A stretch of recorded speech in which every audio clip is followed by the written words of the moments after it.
Hello and welcome to the tutorial for setting up an isometric drawing.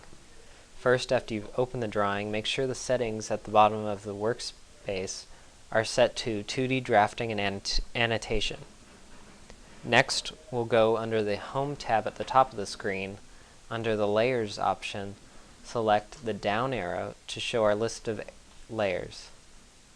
Here we can turn on the 3D base plan and 3D regions layers, as well as the floor gross layer. Next, we'll go back to the workspace settings to change them to 3D modeling so that we'll have all our tools available. From here, under the Home tab, under Views, select the drop-down arrow and select Realistic. Now we can start changing the regions to reflect our floor plan. By zooming in on the area that you want to change, select any one of the regions and right-click and select Properties to bring up our Properties table.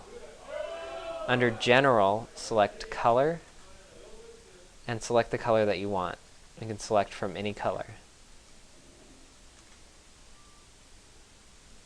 With that surface selected, we can repeat the process quicker by going under the Home tab and under Clipboard, selecting the Match Properties button.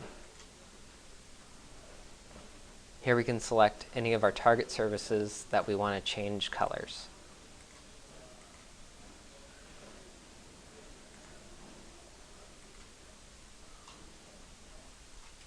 Once we've colored all the regions that we want to change, we can start to change the text above the rooms. By zooming in and selecting one of the text objects, you can right-click, go to Text Edit option, and we can start changing our text to anything that we want.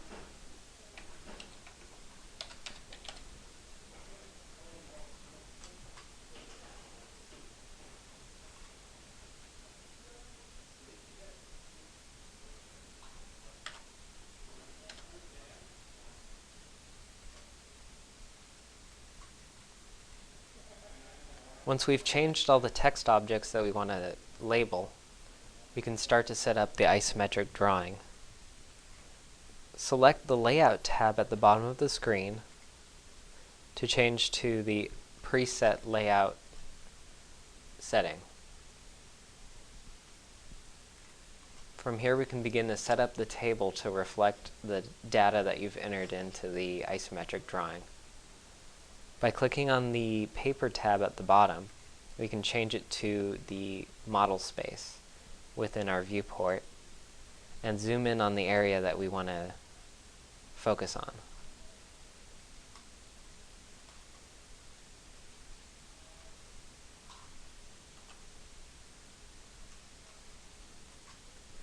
Once you set up the drawing to reflect the area that you want to represent, click on the Model tab and change it back to paper mode so that we can start changing the table on the right. In the table, double-click Department so that we can start changing the text to whatever we want.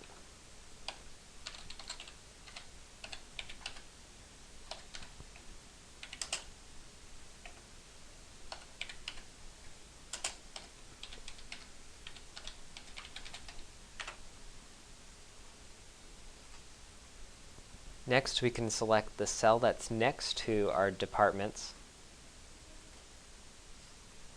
and under the Cell Styles tab under Table Cell, select the color that we want to reflect. Our pre-used colors in the drawing should be available.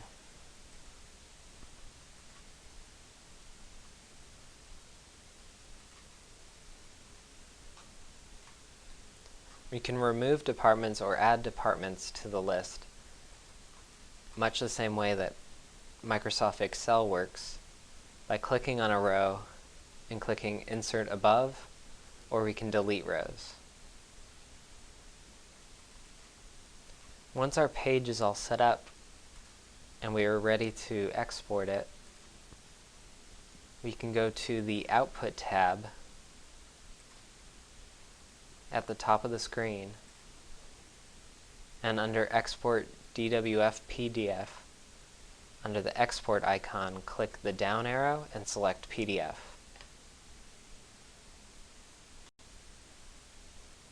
From here we can save it to whatever we want to save it, and it will record itself as a PDF that can be easily printed or emailed or used. Thank you for watching.